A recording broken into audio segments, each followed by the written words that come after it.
আসসালামু আলাইকুম, স্বাগত জানাচ্ছি আরটিভি সকালের সংবাদে। আপনাদের সঙ্গে আছি আমি ফারিয়া শারমিন। উন্নয়নের নামে বিগত সরকারের গণতন্ত্র ত্যাগের রাজনীতিকে বাংলাদেশিরা প্রত্যাখ্যান করেছে বলে মনে করেন সাবেক মার্কিন কূটনীতিক জন এফ ড্যানিলোভিচ। আর সাবেক রাষ্ট্রদূত হুমায়ুন কবির বলছেন, জুলাই উত্তর সময়ে টেকসই গণতান্ত্রিক ব্যবস্থা প্রতিষ্ঠার চেষ্টা চলছে। নিজ স্বার্থ বজায় রেখে Indo Pacific strategy, belt and road ইনিশিয়েটিভের মতো উদ্যোগে যুক্ত হয়ে শক্তিশালী অর্থনৈতিক কাঠামো গড়ে তোলা সম্ভব বলে জানিয়েছেন বিশ্লেষকরা। জানাচ্ছেন রাকিব হাসান। দীর্ঘ ১৬ বছর দুঃশাসনের পর ছাত্র জনতার গণ অভ্যুত্থানে ৫ আগস্ট ক্ষমতা ছেড়ে পালিয়ে যেতে বাধ্য হন শেখ হাসিনা।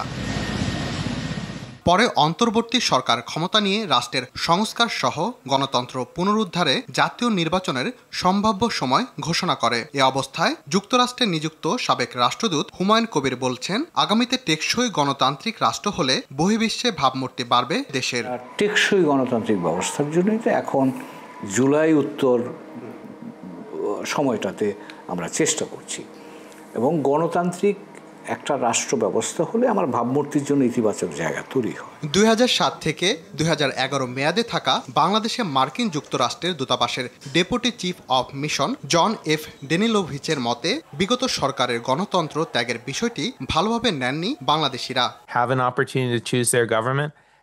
আগের সরকার দেখাতে চেয়েছিল উন্নয়নের জন্য গণতন্ত্র ত্যাগ করতে হয়, কিন্তু বাংলাদেশিরা তা প্রত্যাখ্যান করেছে। শক্তিশালী গণতান্ত্রিক ব্যবস্থা জনগণের কল্যাণে সমানভাবে কাজ করে। ড্যানিলোভিচের মতে, নিজ স্বার্থ বজায় রেখে অর্থনৈতিক উন্নতির জন্য সবার সঙ্গে সুসম্পর্ক বজায় রাখা জরুরি।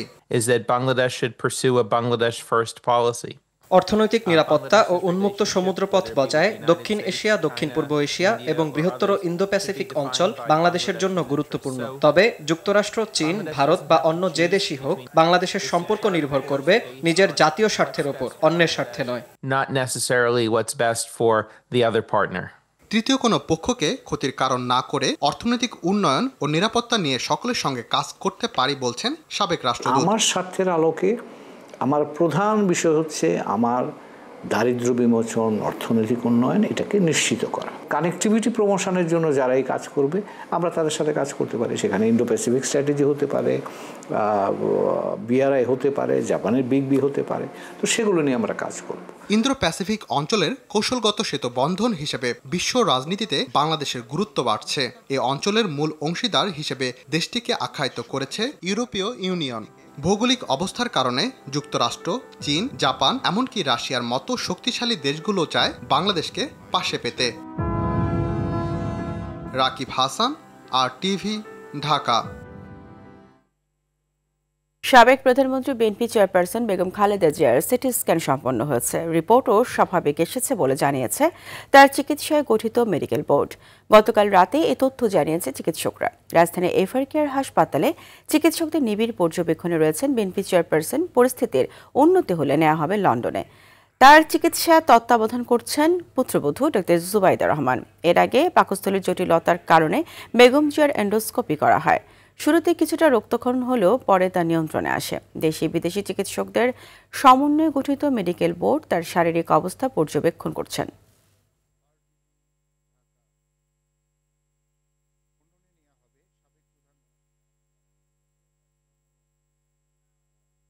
দর্শক, রাজধানীর এভারকেয়ার হাসপাতাল থেকে সরাসরি যুক্ত হচ্ছেন সহকর্মী হাসান মাহমুদ।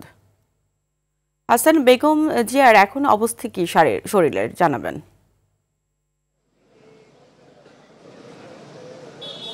ফারিয়া, বেগম খালেদা জিয়া কিন্তু নিবিড় পর্যবেক্ষণে রয়েছেন এভারকেয়ার হাসপাতালে। যে মেডিকেল বোর্ড রয়েছে তারা কিন্তু গতকালকেও কিন্তু বেশ কয়েকটি পরীক্ষা করেছে। তারা জানিয়েছে সেই পরীক্ষাগুলোর রিপোর্ট আগের চেয়ে অনেকটা ভালো এসেছে। তো এখন যে রিপোর্টগুলো করানো হয়েছে সেই রিপোর্টগুলো আবারও করানো হচ্ছে। মেডিকেল বোর্ড তারা কিন্তু সিদ্ধান্ত নিচ্ছে বিভিন্ন পরীক্ষা নিরীক্ষা করে, যে সেই পরীক্ষার রিপোর্টগুলো যদি ভালো আসে তাহলে কিন্তু পরবর্তীতে তাকে দেশের বাইরে নেওয়ার জন্য যে তার যে শারীরিক অবস্থা, সেই অবস্থা যদি ভালো থাকে তাহলে কিন্তু খুব দ্রুতই কিন্তু তাকে লন্ডনে চিকিৎসার জন্য নেওয়া হবে।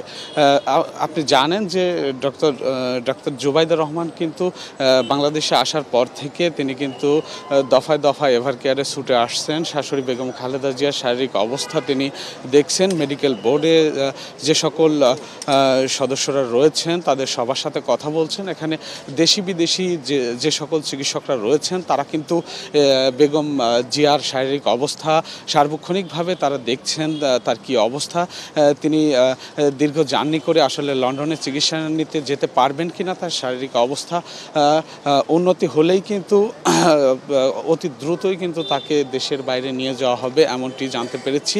আর এই আজকে কিন্তু বেগম জিয়ার শারীরিক অবস্থার কোনো আপডেট আমরা এখন পর্যন্ত পাইনি। পরবর্তীতে কিন্তু যদি দলের পক্ষ থেকে যে বিএনপি চেয়ারপারসনের যে ব্যক্তিগত চিকিৎসক ডাক্তার AZM জাহিদ হোসেন তিনি যদি আমাদেরকে কিছু জানান তাহলে কিন্তু পরবর্তীতে আমরা জানাতে পারবো। অন্যদিকে দেখতে পাচ্ছেন যে ঠিক আগের মতোই কিন্তু এই যে নিরাপত্তা ব্যবস্থা সেটি কিন্তু এভারকেয়ার ঘিরে রয়েছে। এভারকেয়ারে কিন্তু দেখা যাচ্ছে যে দলীয় নেতাকর্মী কিন্তু আগের চেয়ে অনেকটা কম, কিন্তু নিরাপত্তার যে বিষয়টি সেটি কিন্তু ঠিক আগের মতোই রয়েছে। পরবর্তী সংবাদে আমরা জানাতে পারবো বেগম জিয়ার কোনো আপডেট যদি দলের পক্ষ থেকে বা মেডিকেল বোর্ডের যে চিকিৎসকরা রয়েছেন তারা যদি আমাদেরকে জানান আমরা পরবর্তী সংবাদে আপনাকে জানাতে পারবো। ফারিয়া, আপনাকে ধন্যবাদ। আমদানি শুরু হয় দেশের বাজারে কমতে শুরু করেছে পেঁয়াজের দাম। পাবনায় দুদিনের ব্যবধানে পাইকারি বাজারে প্রতি কেজি পেঁয়াজের দাম কমেছে 30 থেকে 45 টাকা। এতে মানভেদে প্রতি কেজি মুড়ি কাটা পেঁয়াজ বিক্রি হচ্ছে 65 থেকে 70 টাকা, আর পুরনো দেশি জাতের পেঁয়াজ বিক্রি হচ্ছে 100 থেকে 105 টাকা। চট্টগ্রামে দুদিনের ব্যবধানে পেঁয়াজের দাম কেজিতে কমেছে 30 থেকে 40 টাকা। নগরের খাতুনগঞ্জের মোকামগুলোতে মুড়ি কাটা জাতের পেঁয়াজ 60 থেকে 65 টাকা ও পুরনো পেঁয়াজ কেজিতে বিক্রি হচ্ছে 100 থেকে 105 টাকা দরে।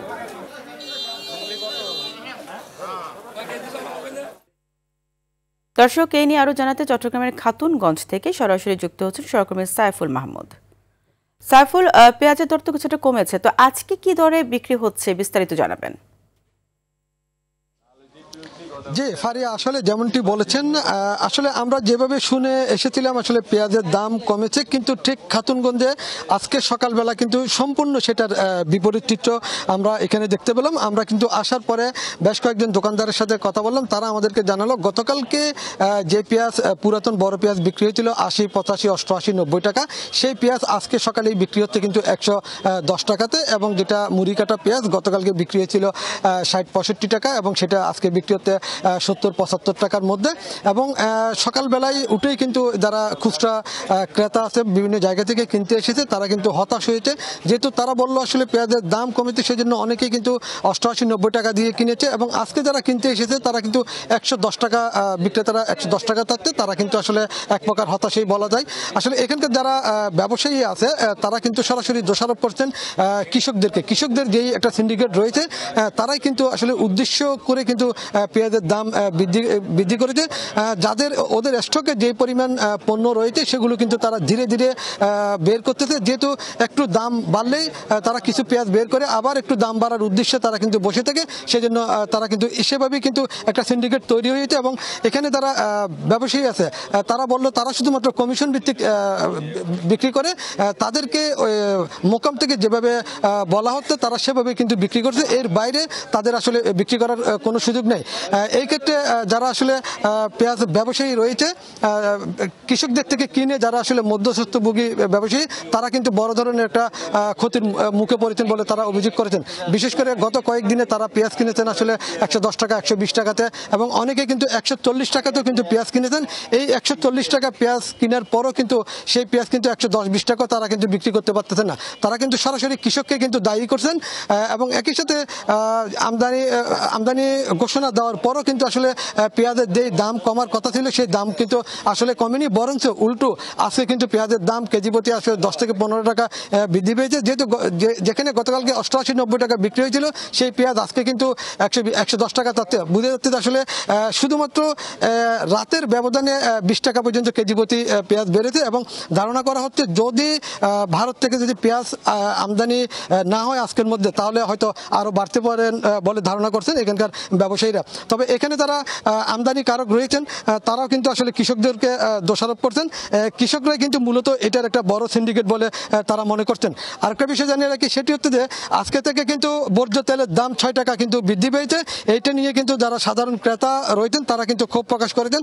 আসলে কোনো ধরনের ব্যবসায়ীদের সাথে আলাপ আলোচনা না করে হঠাৎ করে এই ভোজ্য তেলের দাম বৃদ্ধি করেছেন। আসলে কি কারণে আসলে এই ভোজ্য তেলের দাম বাড়িয়ে দেওয়া হয়েছে সেটা কিন্তু যারা সাধারণ ভোক্তা রয়েছে তারা কিন্তু বিষয়টা বুঝতে পারতেছেন না। এবং একই সাথে যারা ভোক্তা সংরক্ষণ অধিদপ্তর আছেন তারা কিন্তু বলছেন আসলে এই মুহূর্তে কিন্তু আসলে এই বিষয়টি আসলে বিবেচনা করার দরকার আছে বলে মনে করেন যারা সাধারণ পাবলিক রয়েছেন তারা। ফারিয়া, এই ছিল আমার কাছে ভোজ্য তেল এবং পেঁয়াজ নিয়ে সর্বশেষ সংবাদ। সাইফুল, আপনাকে ধন্যবাদ। এদিকে আজ থেকে দেশের বাজারে বর্ধিত দামে বিক্রি হবে সয়াবিন তেল। লিটারে বোতলজাত ও খোলা সয়াবিন তেলের দাম যথাক্রমে বাড়ানো হয়েছে 6 থেকে 7 টাকা। এর আগে সরকারের সঙ্গে আলোচনার পর দেশের বাজারে ভোজ্য তেলের দাম বাড়ানোর সিদ্ধান্ত নিয়েছেন ব্যবসায়ীরা। এছাড়া প্রতি লিটার পাম তেলের দাম 16 টাকা ও 5 লিটার বোতলজাত সয়াবিন তেলের দাম বাড়ানো হয়েছে 33 টাকা। বাণিজ্য মন্ত্রণালয় বৈঠকের পর রোববার ভোজ্য তেলের দাম বাড়িয়ে সংবাদ বিজ্ঞপ্তি দিয়েছে Bangladesh vegetable oil refiners and Vanaspati manufacturers association. বর্তমানে 6 টাকা বাড়িয়ে 1 লিটারের সয়াবিন তেলের দাম নির্ধারণ করা হয়েছে 195 টাকা। আর 5 লিটারের বোতলজাত সয়াবিন তেলের দাম 33 টাকা থেকে বাড়িয়ে 955 টাকা নির্ধারণ করা হয়েছে।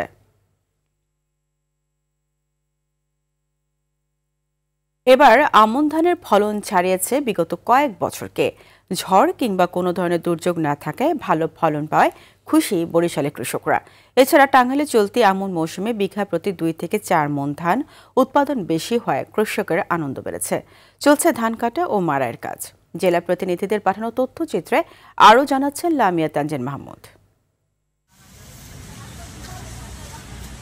প্রাচীর ভ্যানিস খ্যাত শস্য ভাণ্ডার বরিশালে এবার বাম্পার ফলন হয়েছে আমন ধানের। একই চিত্র টাঙ্গাইল জেলার ফসলের মাঠ জুড়েও। ঠিক সময়ে বৃষ্টিপাত ও আবহাওয়া অনুকূলে থাকায় জেলাগুলোতে আমন ধানে বাম্পার ফলন হয়েছে। ধান কাটা ও মাড়াইয়ে এখন ব্যস্ত সময় পার করছেন কৃষকেরা।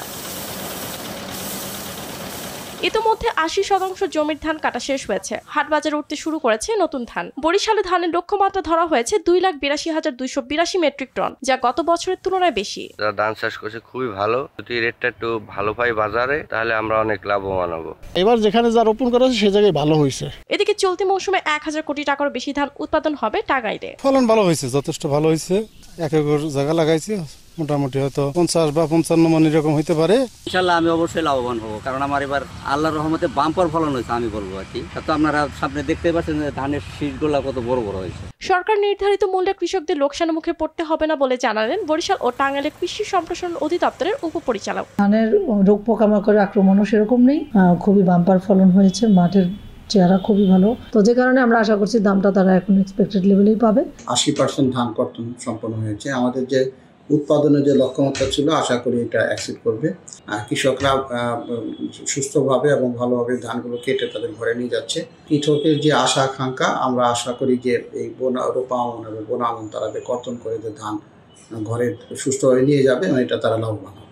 সরকারের নজরদারি আর সহযোগিতায় পারে কৃষি খাতকে আরও এগিয়ে নিতে, এমনটাই বলেন কৃষকেরা। লামিয়া তানজিন মাহমুদ, আরটিভি। 1971 সালের 8 ডিসেম্বর মুক্তিযোদ্ধাদের অগ্রযাত্রার নতুন মাত্রা পায়। বিনা বাধায় বীর মুক্তিযোদ্ধারা কুমিল্লা, বরিশাল, ব্রাহ্মণবাড়িয়া শহরে প্রবেশ করছে স্বাধীনতার বিজয় পতাকা উত্তোলন করে। বরিশাল থেকে পাকিস্তানি হানাদার বাহিনী পালিয়ে যাওয়ার খবরে সুলতান মাস্টার ও আব্দুল মান্নানের নেতৃত্বে মুক্তিযোদ্ধাদের একটি দল বরিশাল শহর নিয়ন্ত্রণে নেয়। প্রবাসী বাংলাদেশ সরকারের প্রধানমন্ত্রী তাজউদ্দিন আহমদ ঘোষণা দেন, স্বাধীন ও সার্বভৌম বাংলাদেশ এখন একটি প্রতিষ্ঠিত সত্য। পাকিস্তানিদের পরাজয় এখন সময়ের অপেক্ষা মাত্র। আরও জানাচ্ছেন আলওয়ান খান। 8 ডিসেম্বর নক্ষত্রপুঞ্জের মতো জলজলে পতাকা উড়ে দেশের বিভিন্ন প্রান্তে। বিমান ঘাঁটিসহ কুমিল্লা শহর পাকিস্তান সেনামুক্ত। দক্ষিণ পশ্চিম রণাঙ্গনে যশোর, মাগুরা, সাতক্ষীরাও স্বাধীন। উত্তর পূর্বাঙ্গনে সৈয়দপুরে পাকিস্তানি বাহিনীকে আক্রমণ করা হয়। চট্টগ্রামের রামগড় থেকেও পাকিস্তানি সেনাদের হটিয়ে দেয় মুক্তিযোদ্ধারা। দেশের বিভিন্ন প্রান্তে সম্পূর্ণভাবে বিচ্ছিন্ন ও অবরুদ্ধ হয়ে পড়ে পাকিস্তানি বাহিনী। ঢাকার সঙ্গে অন্য জেলার যোগ দেওয়ার উপায় ছিল না। মিত্র বাহিনী পুরো পাকিস্তানি বাহিনীকে আত্মসমর্পণের নির্দেশ দেয়। এই সময়টাতেই মূলত মুক্তিযোদ্ধাদের মনে আসতে শুরু করে বিজয়ের দোলা। আমরা বারবার ঢাকা শহরের লোকজনের কাছে নোটিশ পাঠিয়েছি, আমরা লোকজন পাঠিয়েছি যে আপনারা ঢাকা শহর খালি করেন। বেশিরভাগ অঞ্চলে আমাদের মুক্তিযোদ্ধাদের নিয়ন্ত্রণে চলে আসছে, কারণ বুঝতে পারছে আর তো পাকিস্তানের শিবির জায়গাতে তারা চলে আসছে। এখন তাদের সারেন্ডার করা ছাড়া আর কোনো উপায় নাই, নাহলে পরাজিত হয়ে তাদেরকে বিদায় নেওয়া ছাড়া কোনো উপায় নাই। তবে প্রত্যাশার জায়গা থেকে মুক্তিযুদ্ধ পরবর্তী সময়ে বাংলাদেশ নির্মাণে মুক্তিযোদ্ধাদের এড়িয়ে চলা আক্ষেপও থাকে দেশের জন্য নিজেকে উৎসর্গ করা সূর্য সন্তানদের মনে। আমরা দেশ স্বাধীন করলাম, স্বাধীনতার পরে বলা হলো তুমি অস্ত্র জমা দাও, তোমার দায়িত্ব শেষ। আমি কলেজে চলে গেলাম, কিন্তু আমি দেখলাম যে না, শেষ তো হয় নাই। মুসলিম লীগের সাইনবোর্ড পাল্টায় আওয়ামী লীগের সাইনবোর্ড লাগছে, কায়েদ আজমের নাম পাল্টায় বইয়ের মধ্যে কেটে দিয়ে সেখানে শেখ মুজিবের নাম লাগছে। কিন্তু সত্যিকার অর্থে যে বৈষম্য, নিপীড়ন, নিজের সেগুলো তো শেষ হয় নাই। এদিকে জাতিসংঘের সাধারণ পরিষদে গৃহীত যুদ্ধবিরতির প্রস্তাব প্রত্যাখ্যান করায় সোভিয়েত ইউনিয়নের প্রতি কৃতজ্ঞতা প্রকাশ করে তাজ উদ্দিন আহমেদ বলেন, যুক্তরাষ্ট্রের যুদ্ধবিরতির প্রস্তাবটি অন্ধতার পরিচায়ক, চীনও নির্বুদ্ধিতার পরিচয় দিয়েছে। রেডিওতে একের পর এক জেলা মুক্তির খবর, নিজেদের মধ্যে উল্লাস আর মুখের হাসি ফুটতে থাকে। অনেকে হারিয়েছে স্বজন, হারিয়েছে ঘরবাড়ি। বিজয়ের ভ্রণমূলের বিকাশে এসব ভুলে যায় সূর্য সন্তানরা, আর সমগ্র দেশে ছড়িয়ে পড়ে স্বাধীনতার গন্ধ। আলোয়ান খান, RTV, ঢাকা। গাজীপুরের কালিয়াকৈর স্থানীয় দুই গ্রুপের সংঘর্ষ অন্তত 25 জন আহত হয়েছে। গতকাল সন্ধ্যায় বিএনপির মনোনীত প্রার্থী মুজিবুর রহমানের সমর্থকরা নির্বাচনী প্রচারে গেলে তাদের উপর হামলা চালায় মনোনয়ন বঞ্চিত ইশরাক সিদ্দিকের সমর্থকরা। এতে উভয় পক্ষের মধ্যে ধাওয়া পাল্টা ধাওয়া ও হামলার ঘটনা ঘটে। এ সময় নির্বাচনী প্রচার কাজে ব্যবহৃত 11টি মোটরসাইকেল ভাঙচুর ও অগ্নিসংযোগ করা হয়। পরে ফায়ার সার্ভিসের 2টি ইউনিট ঘটনাস্থলে পৌঁছে আগুন নিয়ন্ত্রণে আনে। আহতদের স্থানীয় বিভিন্ন হাসপাতালে ভর্তি করা হয়েছে।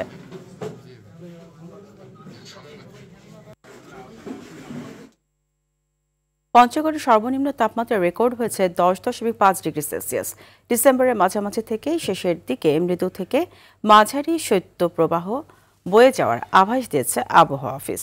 কুড়িগ্রামে কুয়াশা না থাকলেও গতকালের চেয়ে আজ তাপমাত্রা কিছুটা কমেছে। সকাল 6টায় জেলার সর্বনিম্ন তাপমাত্রা রেকর্ড হয়েছে 12.4 ডিগ্রি সেলসিয়াস।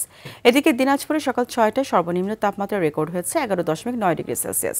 ঘন কুয়াশার সাথে কনকনে হিমেল বাতাসে দুর্ভোগে পড়ছেন খেটে খাওয়া মানুষ।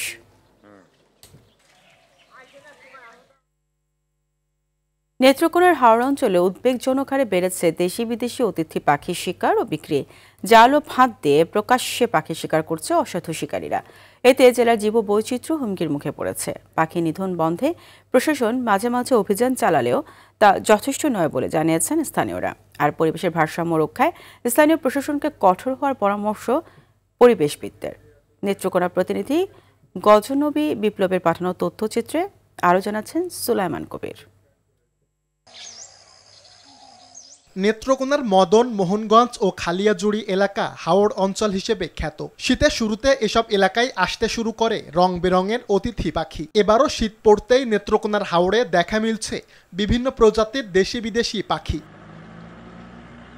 তবে কলাপাতার ঘর, জাল সহ বিভিন্ন ফাঁদ তৈরি করে এসব পাখি শিকার করছে একদল অসাধু পাখি শিকারী। শিকারের পর এসব পাখি স্থানীয় হাট বাজারে প্রকাশ্যে বিক্রিও করছে তারা। আমরা একটা ঘর বানাই, ঘর বানাই এটা উপরে বেত পাতা ছানি দিই, বগলা আইলে বা আমরা একটা বগলা ফালি লাগান দিই, বা বগলা রাগ হইয়া ঘরে উপরে বসে, তারপর আমরা ধরি পাখি মেয়েরা। ঠিক আছে, বিক্রি করি না, আমরা খাওয়ার জন্য মারি। একটার মধ্যে কুর ও আছে আর কি জালের লাগান, এটা যা মাছ লাগে সেভাবে আসলে এটার মধ্যে আটকা পড়ে যায় আর কি। পাখি শিকার আইনত নিষিদ্ধ হলেও এ বিষয়ে স্থানীয় প্রশাসনের কার্যকর কোনো উদ্যোগ নেই বলে অভিযোগ স্থানীয়দের। তবে হাওড় অঞ্চলে সৌন্দর্য ও পরিবেশের ভারসাম্য রক্ষায় দ্রুত প্রয়োজনীয় পদক্ষেপ গ্রহণের তাগিদ এই পরিবেশবিদের। শীত আসলে হাওড় অঞ্চলে পরিযায়ী অতিথি পাখিরা আসে, ওই সময়ে সুযোগ সন্ধানী পাখি শিকারীরা ওদেরকে শিকার করে ফেলে। এতে করে পরিবেশের ভারসাম্য নষ্ট হয়, জীববৈচিত্র্য বিলুপ্ত হয়। এ থেকে উত্তরণ আমাদের জরুরি। অচিরেই অসাধু পাখি শিকারীদের আটক করে যথাযথ শাস্তি নিশ্চিত করার দাবি এলাকাবাসীর। সুলাইমান কবির, RTV। একীভূত হওয়া 5 ইসলামী ব্যাংকে গ্রাহকরা তাদের জমা টাকা ফেরত পাচ্ছেন। এই সপ্তাহ থেকেই তা ফেরত দেওয়া শুরু হতে পারে। এই টাকা দেওয়া হবে আমানত বিনা তহবিল থেকে। বাংলাদেশ ব্যাংক জানিয়েছে, যাদের হিসাবে 2 লাখ টাকা পর্যন্ত আছে কেবল তারাই পুরো টাকা তুলতে পারবেন, আর যাদের হিসাব তার থেকে বেশি তারা এখন সর্বোচ্চ 2 লাখ টাকা পাবেন। তবে বাকি টাকা সহ মুনাফার হারের বিষয়টি পরে সিদ্ধান্ত নেওয়া হবে। মূলত 75 লাখ আমানতকারীর আতঙ্ক দূর করার জন্য এই সিদ্ধান্ত নেওয়া হয়েছে।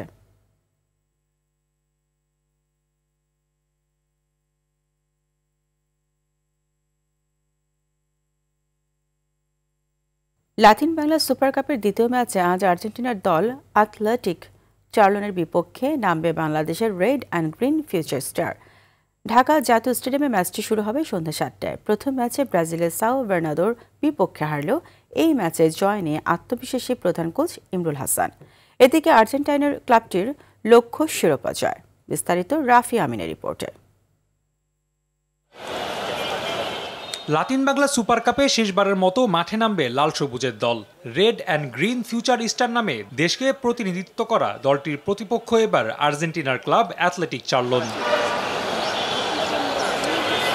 টুর্নামেন্টের প্রস্তুতির জন্য খুব বেশি সময় পায়নি ইমরুল হাসানের শিষ্যরা। তবে সাও বার্নার্দোর সঙ্গে যেভাবে লড়েছেন বিতোষক ইব্রাহিমরা, তাতে মুগ্ধ হয়েছেন প্রধান কোচ। অ্যাথলেটিক চার্লনের বিপক্ষে ভিন্ন পরিকল্পনা করে ভালো ফলাফলেই নজর তার। আর্জেন্টিনা একটা সারপ্রাইজড হবে আমাদের নেক্সট ম্যাচ প্লেইং স্টাইলে। ডেফিনেটলি আমরা এই ম্যাচে রেজাল্টের জন্যই খেলবো। আমরা এই ম্যাচে আমাদের পজিটিভ রেজাল্টের জন্যই খেলবো এবং আমাদের গেম প্ল্যানটা আমরা সেভাবে তৈরি করেছি। আর ক্যাসপার হক জানিয়েছেন, পুরো দল এই ম্যাচে জয়ের জন্য মুখিয়ে আছে। আমি যদি নিজের কথা বলি তাহলে আমি আর্জেন্টিনার বিপক্ষে জিততে চাই। আমরা আগের ম্যাচ হেরেছি, তাই এই ম্যাচে আমাদের নিজেদের প্রমাণ করতে হবে। শুধু আমি না, দলের সবাই চায় আর্জেন্টিনার বিপক্ষে জিততে। এদিকে টুর্নামেন্ট জয়ের লক্ষ্য নিয়েই বাংলাদেশে পা রেখেছিল অ্যাথলেটিক চার্লন। দলটি দেখাতে চায় আর্জেন্টাইন ম্যাজিক। এই টুর্নামেন্টে আমরা আর্জেন্টিনার স্কিল দেখানোর জন্য প্রস্তুত। সেরা ফুটবলার নিয়ে আমাদের এই দলটি করা হয়েছে। আশা করছি চ্যাম্পিয়ন হতে পারবো। শেষ লড়াইয়ে স্বপ্নের দ্বীপ জ্বালাতে চায় লাল সবুজের দল। আর্জেন্টাইন জাদুর বিপক্ষে সাহসটাই তাদের আসল শক্তি। রাফি আমিন, RTV, ঢাকা। জুনিয়র হকি বিশ্বকাপে 17তম স্থানে নির্ধারণী ম্যাচে আজ অস্ট্রিয়ার মুখোমুখি হবে বাংলাদেশ। ভারতের মাদুরায় ম্যাচটি শুরু হবে বাংলাদেশ সময় বিকেল 5টায়। অস্ট্রিয়ার বিপক্ষে আজ জিতলেই 24 দলের বিশ্বকাপে 17তম স্থান পাবে লাল সবুজের প্রতিনিধিরা। পাশাপাশি শেষ 8 দলের মধ্যে চ্যালেঞ্জার্স কাপ নামে একটি ট্রফিও পাবে তারা। আর এতে নতুন এক ইতিহাস রচনা করবে বাংলাদেশ হকি দল। বিশ্বকাপ থেকে বিদায় নেওয়া বাংলাদেশ এখন স্থান নির্ধারণী ম্যাচ খেলছে, যেখানে 17-24তম স্থান নির্ধারণী ম্যাচে ওমানকে 13-0 গোলে উড়িয়ে দেয় বাংলাদেশ। এরপর শক্তিশালী কোরিয়াকে 5-3 গোলে হারায় তারা। আর আজ অস্ট্রিয়াকে হারালেই বাংলাদেশ 17তম হয়ে বিশ্বকাপ শেষ করবে। সকালের সংবাদ এই পর্যন্তই। মধ্যাহ্নের সংবাদ দুপুর 12টায় দেখার আমন্ত্রণ রইল। ধন্যবাদ সবাইকে।